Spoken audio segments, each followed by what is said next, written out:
Olá, eu sou Michel Alcoforado e esse aqui é mais um Caoscast, o espaço de fritação de ideias do Grupo Consumoteca, que agora você já sabe é TAB. Olha, só queria avisar pra vocês que me avisaram que não é TAB, tá? É TAB. Eu quase que achei que era hipercorreção, sabe aquele negócio de hipercorreção? Que fala problema, flauda, eu tava falando TAB, não é TAB, é TAB.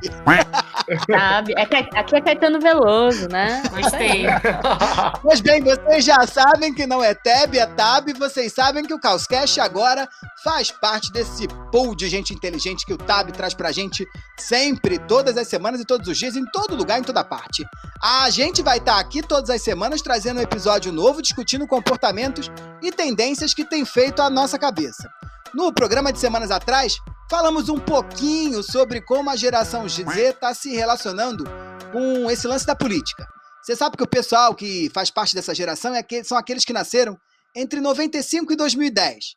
É um pessoal que não gosta de rótulos, não se definem por partidos e estão transformando de maneira muito clara a maneira como a gente faz política. A gente pesquisou pra caramba sobre esse assunto lá no Grupo Consumoteca. Esse tema tá super denso, que a gente acabou entendendo que um episódio era pouco.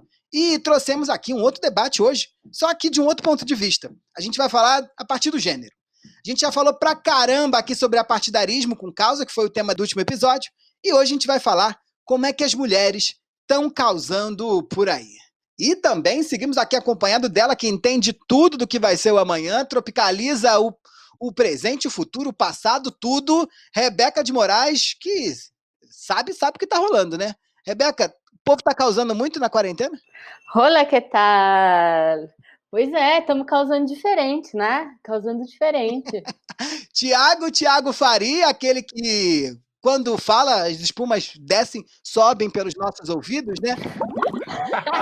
Por conta da vida, a vida do Tiago. Tiago, você acha que a vida é um brinde, né? Eu acho que não necessariamente, mas procuro fazê-la dessa forma. Acho que a vida tem seus perrengues, eles não estão documentados no meu Instagram, mas tudo que é gostoso e que eu possa reverter o meu dia, faço por mim. Então peço a vocês que sigam Thiago.Godá nas redes sociais para deleitarem vossos olhos com a beleza do Instagram dele. Marina, já começa aí contando pra gente o que chamou a atenção nessa pesquisa aí que a gente fez em relação a gênero, né? Os meninos e as meninas jovens estão se relacionando com a política de um jeito diferente, é? Tem ali um novo protagonismo feminino surgindo de outra forma, é? Michel, a gente falou muito aqui naquele nosso episódio sobre política o quanto que essa geração fugia de rótulos. Mas quando a gente fala de fugir de rótulo ou fugir de partido, a gente tem que ter muito cuidado para não colocar eles numa caixinha de uma galera alienada, porque isso é tudo que eles não são. Você vai conversar hoje aí, sobretudo com mulheres dessa geração Z, e elas estão cheias de informação, estão cheias de causa, estão transformando tudo em ato político e com muita consciência aí em tudo que elas estão falando. Marina, consciência é um dos pontos fundamentais aí desse novo ativismo político, apartidário, como falamos nos últimos episódios, mas as mulheres têm feito isso de um jeito mais forte, né? Com mais competência do que os homens, além de todo o resto. Estão fazendo também com mais competência nisso do que os homens. Tiago, você tem percebido nas suas amigas, nas meninas mais jovens, essa mudança nesse ativismo, essa mudança nessas meninas? Sem sombra de dúvida, Michel. Eu acho que não só um ativismo político, mas uma crescente apropriação de narrativa do mundo mesmo, sabe? Acho que, obviamente, que não dá para a gente olhar ainda a sociedade que a gente tem como sem ainda taxar de um poderio masculino, né? Mas eu acho que tem uma mulherada aí vindo para dominar no médio e longo prazo, assim. Estão se escolarizando mais, trazendo novos olhares sobre produção acadêmica, se livrando da dependência financeira que historicamente oprimia, angariando protagonismo em espaços até então intocados. Então, eu vejo daqui, sinceramente, uma distopia feminista dentro de algumas décadas. Eu acho que homens vão ser oprimidos daqui a alguns bons par de anos, sabe? Eu acho que esse jogo vai virar. Eu tenho essa sensação. Como é que é, Thiago? Esse negócio aí é distopia o quê, hein? É uma distopia feminista, porque tem um falso paradoxo que se coloca entre o machismo e o feminismo como equivalente, e o reverso do machismo, na verdade, é o feminismo, né? Onde a gente está falando de uma soberania feminina, e eu acho que é disso que se trata. Eu acho que a gente tem um futuro aí nas próximas décadas frente ao desenvolvimento das mulheres, de uma forma geral, que esses homens vão ficar para trás. Eu acho que vai chegar um tempo de opressão do macho alfa. Eu tenho essa sensação. Não sei se vocês concordam. Olha, eu não tenho nem roupa para entrar nessa discussão. Pensei nisso. Rebeca, sorte a minha, que é você que vai falar depois do Thiago. Vai ter que manter o nível. O futuro, the future is female, o futuro depende dessas mulheres, Rebeca, para chegar nesse ponto aí que o Thiago está dizendo? Eu não sei se eu sou tão otimista quanto o Thiago. Eu acho que a gente está caminhando pelo menos para a equidade, né? Eu sem dúvida acredito que o futuro é feminino. E você sabe que, Michel, tem uma história, essa frase, the future is female, tem uma história boa, né? Porque ela ficou muito famosa quando a Cara Delevingne usou, né, uma camiseta com essa frase, e depois no desfile da Dior, que a Maria Grazia Chiuri se inspirou na Chimamanda, ela leu Chimamanda e trouxe para o desfile, mas a primeira vez que isso foi usado numa camiseta foi para fazer propaganda de uma livraria em Nova York, que foi a primeira livraria dedicada às mulheres em Nova York, lá pelos anos 70, se não estou enganada. E, então, quer dizer, estamos falando que o futuro é feminino há muitos anos, né? Mas eu continuo acreditando nisso e acho que pode melhorar. E eu acho também que a principal diferença da geração Z, da gente aqui, que é millennial, é que eles já começam nesse jogo muito conscientes, né? Eles entram na vida adulta mais conscientes do que eu fui, por exemplo. Com 18 anos, pensava pouco sobre a minha condição de mulher na sociedade. Acho que a gente precisou viver muitas situações, inclusive situações de opressão, sem saber que estava sendo oprimida, inclusive porque isso não era um tema, isso não era falado, né? E essa nova geração chega com conceitos como o do machismo, do próprio feminismo e outros já mais mastigado, eu acho, né? Já mais como parte da cultura de hoje, né? Tudo tá muito mastigado, tudo tá diferente. Se tem diferença, tá mais do que na hora de dar nome aos bois. O boi. Nome aos bois. Marina Roali. Qual é o nome do boi de hoje, hein? Vamos lá. Eu tô no ritmo de animação aqui, que eu tô me adaptando a essa vinheta nova do Nome aos Bois, que eu achei sensacional. Gostei, eu fico né? dançando. Eu fico dançando. Mas a gente vai falar aqui, nosso nome do boi de hoje é o efeito semente, que ilustra bem, acho que um pouco isso do que a Rebeca estava falando aí antes da gente chamar a nossa vinheta, sobre essa geração que chega com um terreno ali já construído por gerações passadas. Historicamente, as mulheres tiveram acesso negado a muitos espaços de poder, de atuação política, mas a gente vê que essa dinâmica está mudando, né? O mundo está se transformando. Essas que chegaram lá são as primeiras que plantaram sementes de mudança e agora a gente está vendo essas mudanças sendo colhidas pela geração Z, porque quando a gente fala aqui que essa geração é empoderada e consciente e tudo mais, a gente não pode esquecer que isso é uma colheita, né? Isso não começou agora, né? Não nasce dentro da geração Z essa necessidade de mudar as estruturas, né?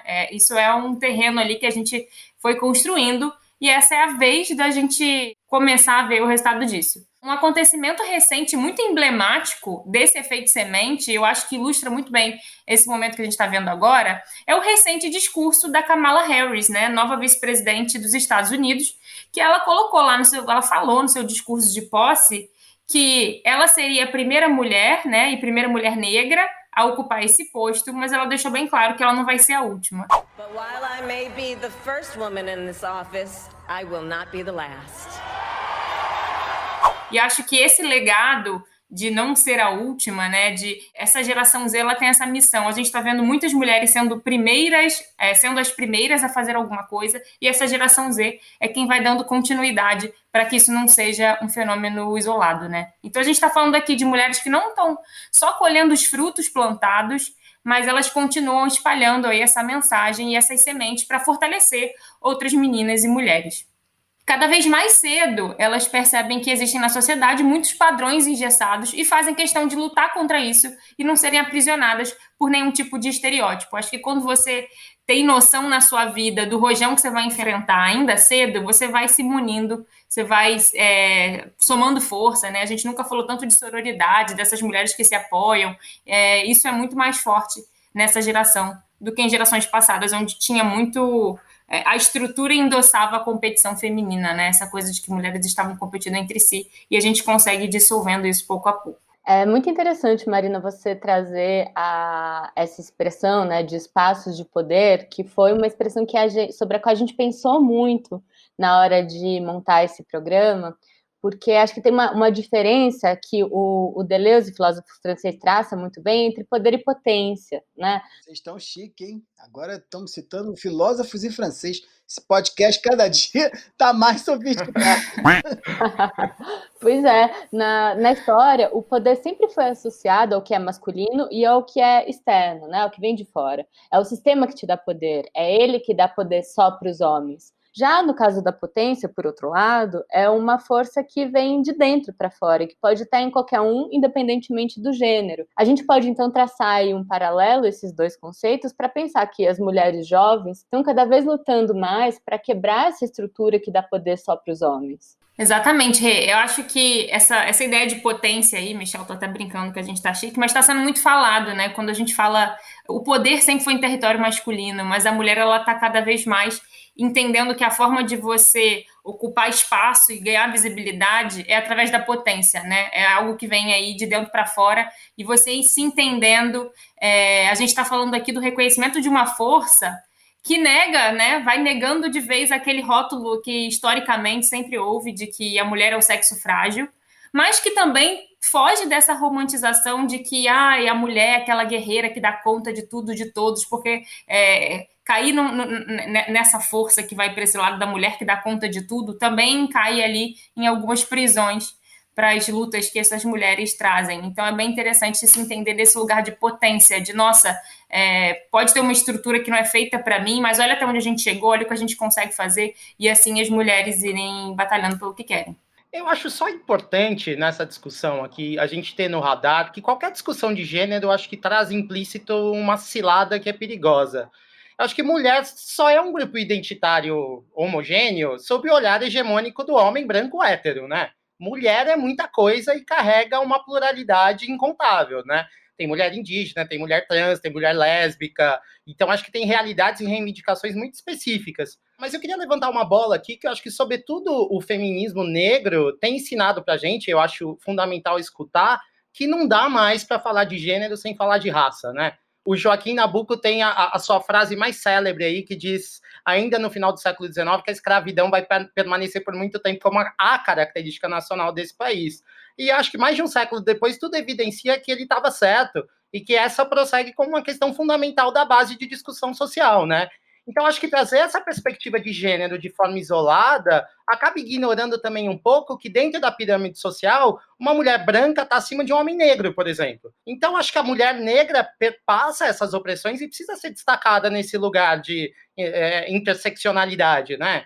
Acho que tem muita denúncia, inclusive contemporânea, de que a mulher negra serviu e serve para a propulsão social dessa mulher branca, né? Dando suporte para o trabalho doméstico, para os trabalhos de serviços públicos de base de uma forma geral. Mas acho que, isso posto, essa ressalva, eu queria entrar um pouco na discussão da representação política institucional da mulher. Acho que esse campo de representação é muito fundamental, né, para a gente avançar nas conquistas de mais direitos e igualdade. E embora, obviamente, ainda exista uma subrepresentação, acho que tem uma luz no fim do túnel que está despontando de uma maneira muito forte. A gente tem dados da última eleição mostrando que a faixa etária entre 18 e 25 anos é o único recorte de idade que a gente teve mais candidatas mulheres que homens. Então, acho que as mulheres que sempre foram minoria nesse universo, agora estão cada vez mais interessadas em ocupar o espaço público e político, né? E aí, sobretudo, as mais jovens. Daí essa luz de esperança. Muito legal isso que o Tio está trazendo, porque tem ali esse debate importantíssimo que é a interseccionalidade, né? As questões de gênero elas estão mescladas a outros pontos e vão definindo ali as preferências, os gostos, os dilemas e as dificuldades que cada um traça, e sobretudo nesse ponto ali, marca essa pluralidade naquilo que a gente chama de mulher. E a pesquisa aponta isso, né, Marina? Vou te abrindo aqui o gancho, isso impacta pra caramba a maneira como as mulheres jovens se posicionam em relação à política, né?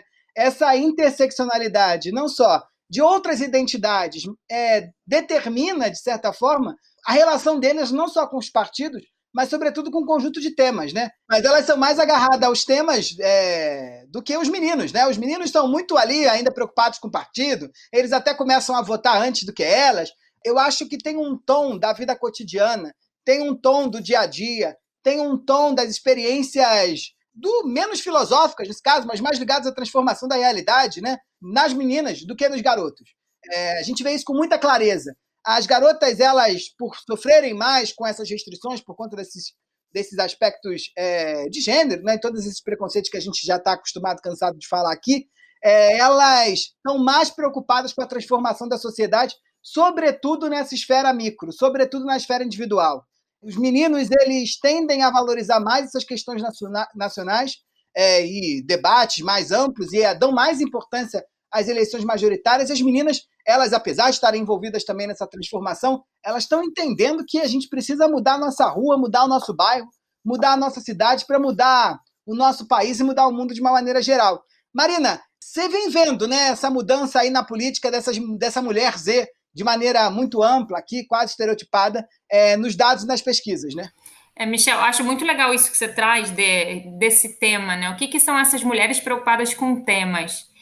Porque para elas, quando você fala política só ali na palavra, no modo amplo, ainda não entrega. Ela tá política o quê? Dentro de política, ela enxerga muita coisa. E é o que dentro da política? Que causa? Que tema? Que questão? Que tensão que a gente vai resolver? Então, elas estão muito mais esse olhar direcionado para recortes de temas muito relevantes para elas. Elas estão mais preocupadas em como resolver essas coisas do que só ficar acompanhando as narrativas políticas de quem assumiu que cargo, que o partido pensa, dessas disputas ali que costumam rolar nesses bastidores políticos. E aí isso nos mostra que política para essa mulher, fazer política, né, se colocar como uma militante política, é muito além de estar preocupado só com o que é votado ou legislado ali no Congresso, mas é como é que você vai embutindo um pensar político em microdecisões e posicionamentos, que está desde do que ela veste até no que ela ouve. Mas para a gente ter aqui um olhar, aqui, um lugar de fala e entender um pouquinho melhor como é que essas mulheres Z estão pensando, vou trazer aqui um pouquinho do nosso papo com a Patrícia Zanella. Patrícia Zanella foi uma das candidatas a vereadoras de São Paulo nessas últimas eleições municipais que a gente teve. Ela é mestre em Direito, ela é criadora de conteúdo digital, vegana e empreendedora social. E aí a gente conversou com a Patrícia para entender como é que foi esse momento de descoberta enquanto política, né? Em que momento que ela percebeu que política era um lugar para ela. Vamos ouvir aqui. O que me levou a ingressar na carreira política tão jovem, com certeza foi porque quando a gente pensa em político, o que vem na nossa cabeça é um homem de terno, mais velho, branco e provavelmente tem muito dinheiro. E eu atuo no movimento ambiental há muitos anos. Desde que eu tenho 20 anos de idade, eu já me filiei à Rede Sustentabilidade, porque a Rede é um partido que, além de ter sido fundado por 2 mulheres, nasceu da junção de diversos movimentos ambientais. E como eu atuava na Ecosurf pela proteção dos oceanos, eu vi de perto a importância de um partido político atuando também na causa ambiental e me apaixonei pela proposta da Rede Sustentabilidade e me filiei. Onde eu nasci e cresci na Vila Rosa, periferia da Zona Norte, e quero muito sair das ruas da periferia para os corredores da Câmara, para representar a minha região, para mostrar que é possível uma mulher negra e jovem estar na política. É muito importante a gente falar do cenário, do atual cenário na Câmara Municipal de São Paulo. São 80% de homens, dos quais 40% são milionários. Essas pessoas não representam a população da nossa cidade.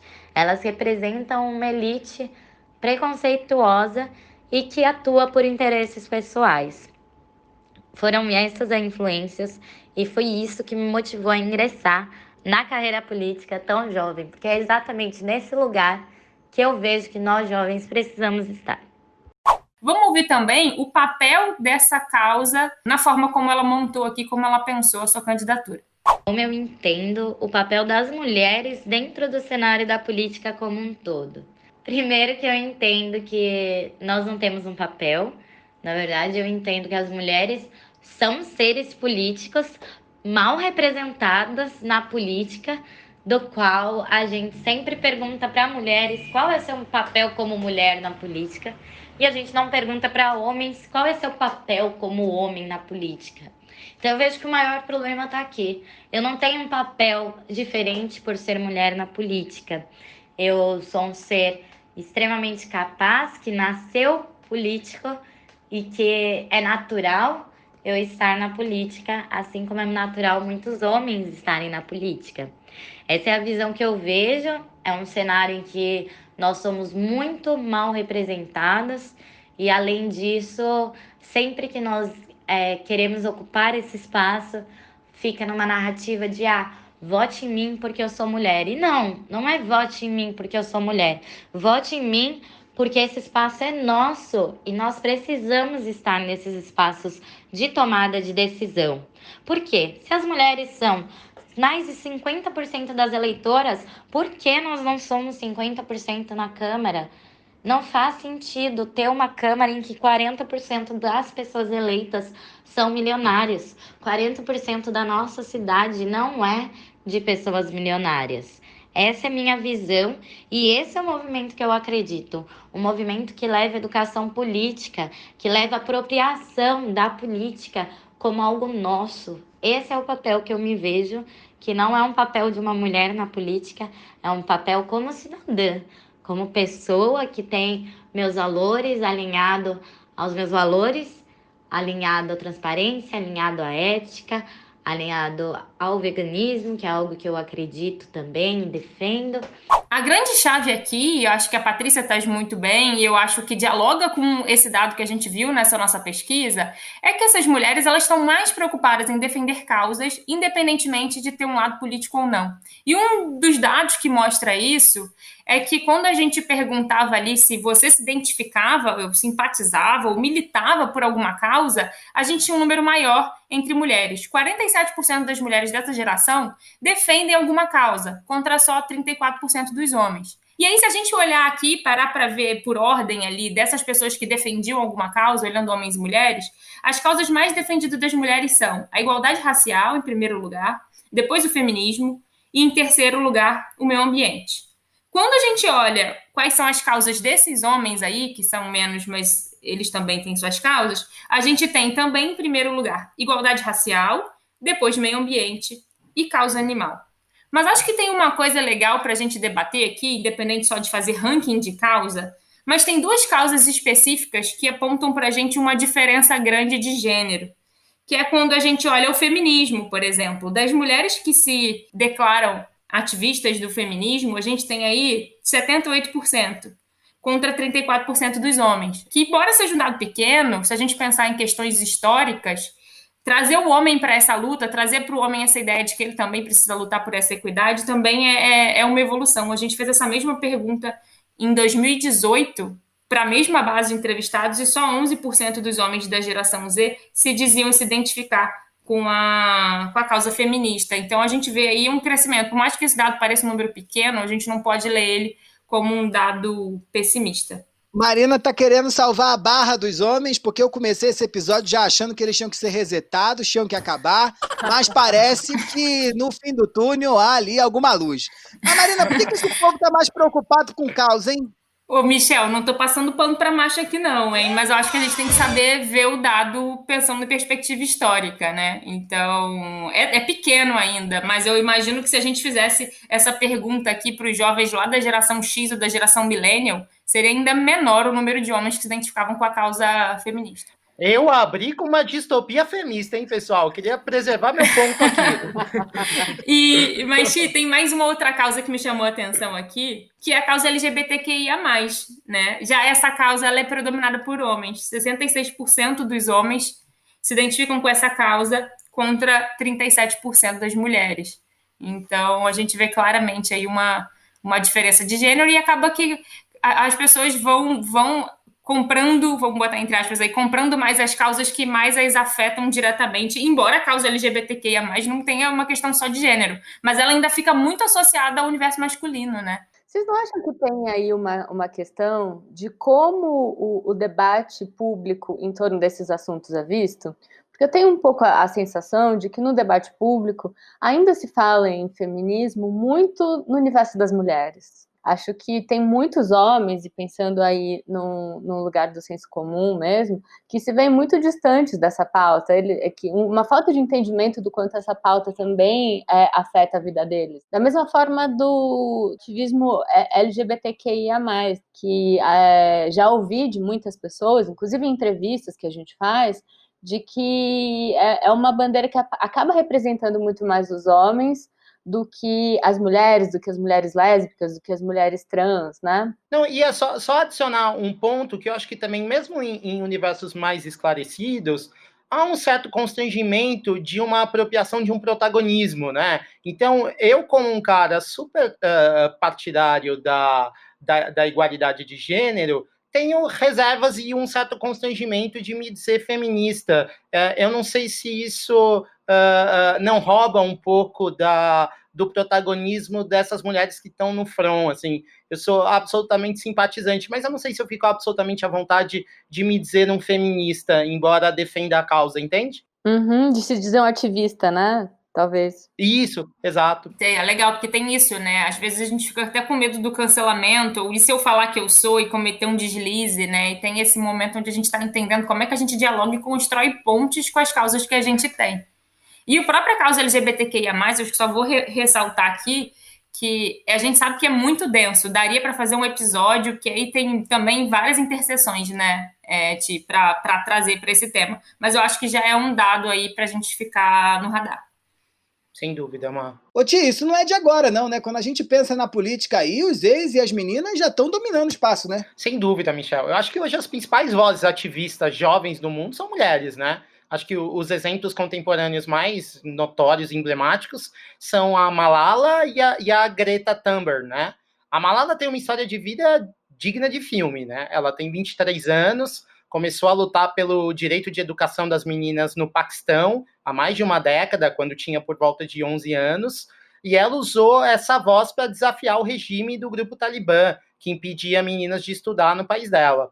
Ela acabou sofrendo um lamentável, hediondo tentativa de assassinato a tiros, sobreviveu, continuou espalhando a mensagem ainda com mais força e se tornou a pessoa mais jovem a ganhar o Prêmio Nobel da Paz com 17 anos. É uma história de vida realmente admirável e ela virou um símbolo importante dessa insurgência contra a opressão das mulheres no seu país. E acho que outro exemplo que se tem anteriormente é a Greta, né, que começou a protestar contra a mudança climática quando ela tinha 15 anos, na Suécia, o país onde ela nasceu.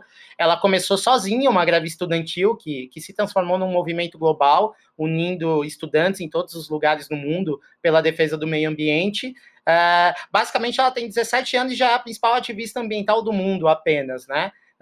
Outra ativista um pouco menos conhecida é a norte-americana Emma Gonzalez, que liderou o movimento estudantil Never Again, pelo fim do controle da venda de armas nos Estados Unidos, depois de sobreviver a um massacre na escola que ela estudava ali na Flórida. Então, acho que o protagonismo dessas mulheres mostra que essa é uma geração que vai além do palpite nas redes sociais, né?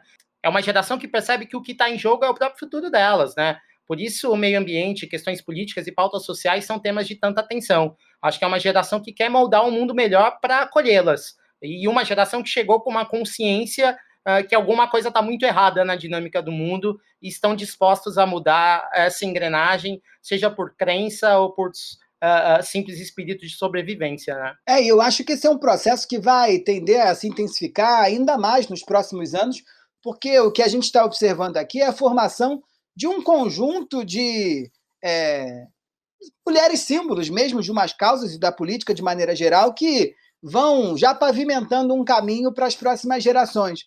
Se a gente pensa no passado, né, nos homens que, de certa forma, a gente acredita que mudaram o mundo, trouxeram uma nova visão, como já disse aqui, para ser repetitivo, eles eram homens, né? A gente está falando de Chico Mendes, de Gandhi, de Mandela, de Martin Luther King. Tínhamos mulheres ativistas, né, mas elas foram sendo apagadas pela história. O que está muito claro aqui é que Greta, Malala, entre outras, não vão ser apagadas pela história, mas vão muito fortemente estimular ainda que outras meninas se apeguem às suas causas e proponham um plano para mudar o mundo. Bom, e não é só a história com H maiúsculo, mas também as histórias de todas nós no cotidiano, né? Acho que a verdade é que a ideia de política representativa é algo que só apareceu para a gente, de fato, a cada 4 anos. A gente, culturalmente, não tem um movimento de estar próximo dos vereadores, conferir o que está sendo feito, pedir, fiscalizar. A política aparece para a gente, de fato, só em ano de eleição. O que a gente vê com as novas gerações é que algumas pautas que apareciam para a gente só em tempos de política aparecem no dia a dia hoje, né? E claro que as mulheres, como as oprimidas em tantas esferas da sociedade, é que estamos levantando essa bola e falando de machismo e falando de opressão, onde antes não era falado, no jeito de vestir, na maquiagem, nas escolhas da vida doméstica. Então, a gente tem, por exemplo, a Maísa como um super exemplo dessa nova geração, que é uma menina que constantemente fala de machismo, ela fala de veganismo, que é uma posição também política sobre a alimentação. São causas que ela traz para o cotidiano dela como influenciadora, de uma forma muito natural, e que, se a gente for pensar, são questões do interesse coletivo, né? São questões, de fato, pertinentes a todo mundo, não só em tempos de eleger novos representantes aí para a esfera do poder público. Rê, acho legal você tocar aqui no ponto da Maísa, né? Porque eu acho que ela é bem esse exemplo dessa mulher Z que ela leva alguns debates políticos extrapolando ali qual é o papel, o que ela tem, o que ela faz, não importa o que a Maísa é chamada para fazer, se ela tiver que se posicionar, ela vai se posicionar, se ela tiver que desconstruir alguma coisa, ela vai desconstruir, mesmo que seja de uma maneira leve ou que não tenha ali uma cara de militância ou de discurso político. Eu acho que isso é muito uma marca dessa geração, em tudo que elas vão fazendo, isso vai ficando claro, né? E é claro que a gente ainda não vive numa sociedade livre de pressões estéticas, livre de padrões, a gente ainda vê números de adolescentes fazendo intervenções estéticas, batendo recorde ainda, crescendo, acho que são movimentos concomitantes, mas o que a gente tem de novo é que essas mulheres ex, a gente tem mais modelos femininos para seguir e elas trazem mais narrativas de trajetórias possíveis, acho que um pouco resgatando aquilo que o Thiago falou, né, de interseções, da gente não olhar a causa feminina como uma única mulher e um padrão, a gente ter ali uma pluralidade maior. As mulheres ex são essa combinação perfeita aí, vamos dizer assim, para essa ideia de ativismo, porque se a gente pensar racial e etnicamente, elas são mais diversas do que outras gerações, elas têm um acesso à educação que as outras não tiveram, elas têm um acesso à tecnologia, são nativas digitais, e somando todas essas características aí com a necessidade que essas mulheres têm, se engajar politicamente vai virando uma coisa mais natural, né? Que elas vão fazendo de uma maneira mais orgânica, e é por isso que a gente entende essas mulheres como tão engajadas. Omar, eu queria só fazer um adendo aqui, porque eu acho que é claro que a gente não pode colocar o ativismo feminino, acho que não é a nossa intenção aqui colocar o ativismo feminino só em torno das questões culturais comportamentais, né? A gente vive socialmente uma situação limite de violência contra a mulher. A gente está tirando agora debaixo do tapete uma realidade que é nossa há séculos, né? Há séculos de muita opressão. A gente acabou de assistir ao julgamento de uma mulher que foi estuprada e humilhada diante da justiça. Durante a pandemia, a gente ficou sabendo de que os casos de feminicídio aumentaram, uma média de 3 feminicídios por dia. Enfim, a gente tem uma situação limite aí que está colocada, e que está colocada também graças a esse movimento das mulheres. Eu acho que tem um encontro aí de novos comportamentos com uma situação social que é violenta demais e que é desesperadora. A gente tem 39% dos cargos de gestão no Brasil são de mulheres, né? A gente tem poucas mulheres no poder, 10% dos deputados federais são mulheres. Então, enfim, a gente tem de fato uma situação social limite com a mulher. A gente tem um país que ainda é hostil à mulher, né? Não, acho que é isso. Acho que a gente está trazendo um pouco dessa semente, mas não é celebrar que está tudo maravilhoso, porque não está, né? Acho que é muito pequenas vitórias, só no meio de muito problema ainda para lutar. Bem, se já falamos o que tínhamos que falar, chegou a hora do Dica de Ouro.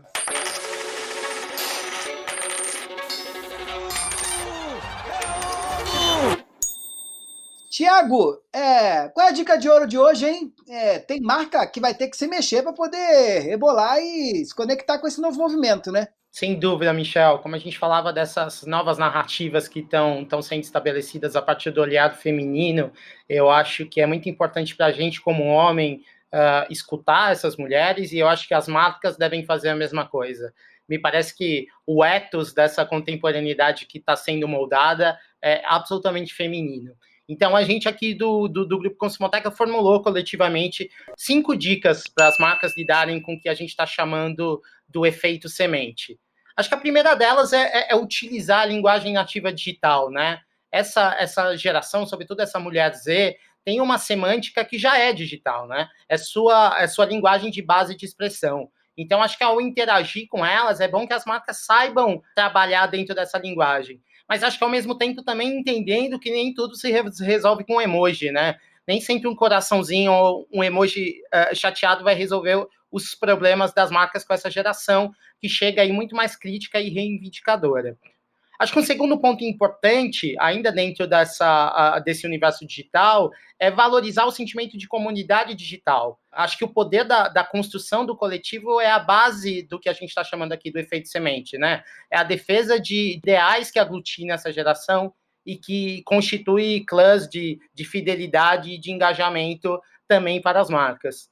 A terceira dica aí que complementa, tio, que você traz, é essa importância de você cocriar. As marcas não deveriam só tentar adivinhar o que essas mulheres querem, mas botar essa geração para cocriar, né? Porque se você está buscando protagonismo, se você está buscando dar voz, a gente tem que colocar essas pessoas, essas consumidoras aí para criar o seu conteúdo e ajudar a fazer o seu produto. E o quarto conselho é sobre evitar caixinhas e rótulos. Isso acho que já vale para toda a geração Z, mas para as mulheres isso é ainda mais importante. Não existe um rosto único para as mulheres dessa geração. Acho que trabalhar essa diversidade em cultura, em orientação sexual, em raízes étnicas, e acho que quando a gente fala nessa diversidade, eu penso como um exemplo muito, muito forte a Naomi Osaka, que é uma jogadora de tênis de 23 anos. Hoje ela é a mulher mais bem paga do esporte. Ela passou a Serena Williams. E a Naomi, ela tá bagunçando o mundo do tênis, que é um mundo que sempre foi um esporte muito branco, um esporte que tinha uma supremacia masculina muito grande, né? A Serena Williams, ela bagunçou um pouco isso. Mas o que eu queria ressaltar aqui é como ela faz isso. Eu acho que ela traz um pouco uma nova fórmula de você patrocinar. A forma como ela lida com os patrocinadores, ela tem que garantir que ela possa militar, e ela traz protesto para os jogos. Ela reivindica quando uma coisa não está legal. Como ela é uma mulher que é japonesa de pai haitiano, mas que cresceu nos Estados Unidos, ela é um caldeirão ali e as pessoas ficam querendo entender o que ela é, se ela é japonesa, se ela não é, e ela vai se posicionando. Ela sofre muito preconceito no Japão porque ela tem uma pele mais escura, né? A gente sabe como isso é uma questão do embranquecimento, é forte lá. E a Nissin é uma das grandes patrocinadoras dela, e ela peitou a Nissin, uma comunicação que a Nissin fez, que eles criaram um mangá dela. E era um mangá super branco. E ela mandou refazer. Ela não tem isso de, vão quebrar meu contrato. Eu não sou branca dessa maneira. Você tem que me representar como eu sou. E acho que isso é legal. Eu acho que isso é muito um exemplo de para onde a gente está indo, de como que essa geração Z ela pode trazer voz e usar essa voz, né? Uma mulher de 23 anos já entendendo que ela tem um espaço, que ela tem visibilidade, e ela vai usar isso para mudar ali um pouco dos padrões aí que não eram legais aí no mundo. E por último, mas também óbvio, mas muito importante, é claro que as marcas precisam valorizar a autenticidade dessas mulheres com remuneração justa. O desejo de mudar o mundo está colocado, mas obviamente todo mundo precisa também ganhar dinheiro por isso, e ninguém quer trabalhar de graça. E acho importante a gente falar nessa questão da autenticidade também, né? A autenticidade é também ser uma marca nesse contexto. Já demos todas as dicas, vamos para o Joga na Roda.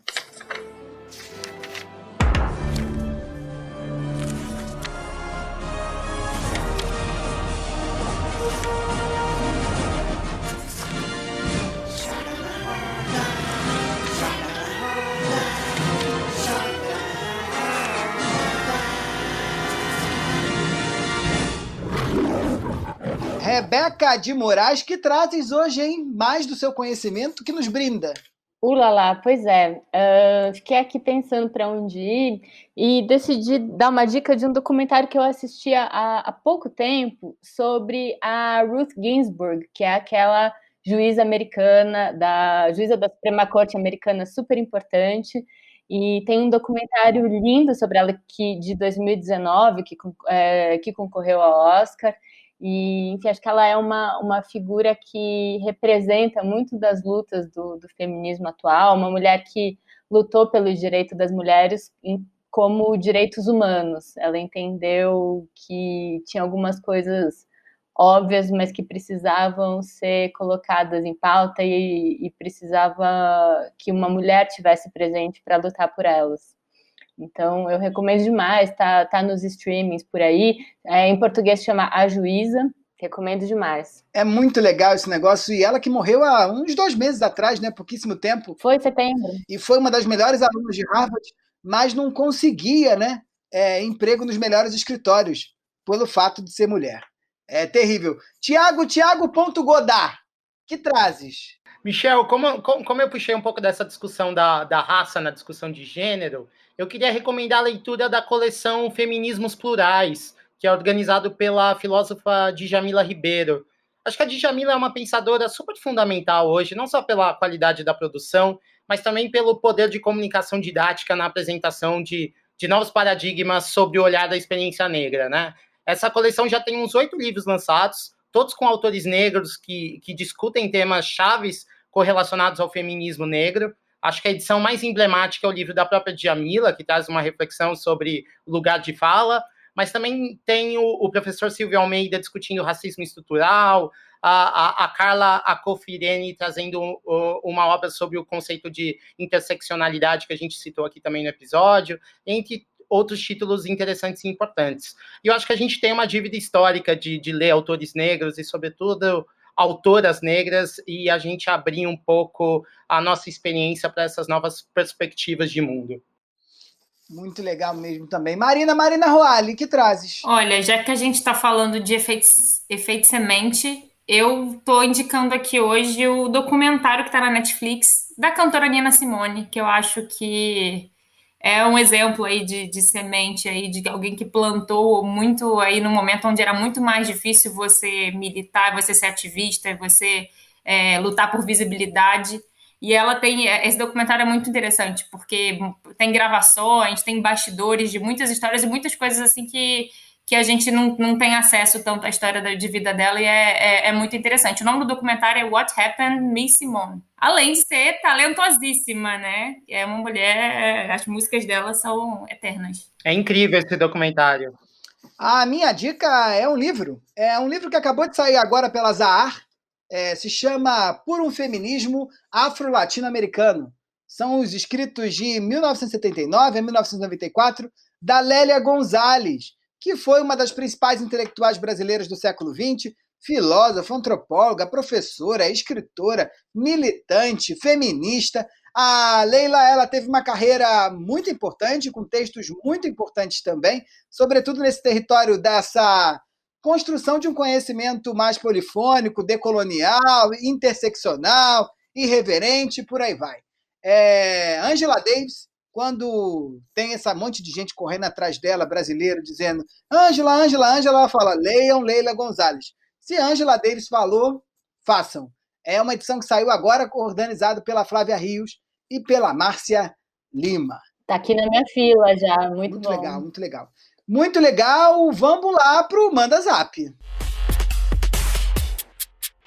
Marina, temos? Temos. Michel, eu recebi aqui a mensagem da Kessia Maqueda, que mandou uma mensagem pra gente no Instagram, elogiando o nosso conteúdo, nosso podcast, e sugerindo um tema novo pra gente, consumo infantil.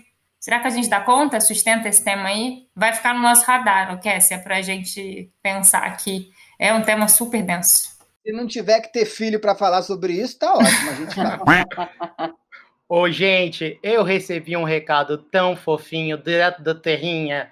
Olha só o que a Ana Marta escreveu pra gente. Olá, queridos. Hoje, enquanto estava maratonando o Causcast, resolvi mandar a cartinha. Adoro o podcast e vocês todos. E meu sonho é saber usar as palavras com a destreza do Tiago. Beijinhos de Lisboa. Ana Marta, eu fico sinceramente lisonjeado com seu carinho e seu olhar sobre mim. Eu devo dizer que sou um profundo apaixonado pela sua terra. Minha alma é um pouquinho lisboeta. Meu sonho é ficar velho e flanar com uma taça de vinho pelas vielas de Alfama, sabe? Embriagado pelo álcool e pelo fado. Eu não preciso de mais nada. Um beijo enorme e afetuoso para você, Ana. Muito obrigado. Mandou um vinho verde para ela, Thiago, foi isso, é? Não, mandei, mas podia bem receber, dado o carinho.